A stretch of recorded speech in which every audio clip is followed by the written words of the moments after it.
Vy ste akože fakt, že šialený. Ja tomu vôbec nechápem. Ja teraz pozriem na YouTube 58. Ja neviem, jak mám vám poďakovať na tie slednutia. Kamo, akože tie hodiny stravené za tými editmi sa fakt, že vyplatilo.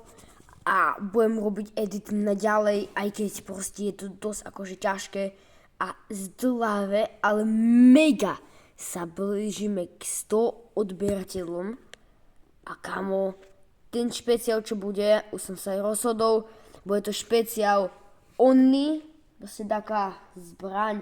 To vám ešte nepoviem, ale poviem, že sa to bude hrať v Battle Royaloch, alebo možno Reloadoch. Neviem, chcel som dať Road to Unreal, ale zistil som, že aké to je ťažké a boli by to mega nervy a až taký dobrý hráč nie som. Takže fakt mega ďakujem za tie odbery a vidíme sa pri ďalšom videi. Čaute.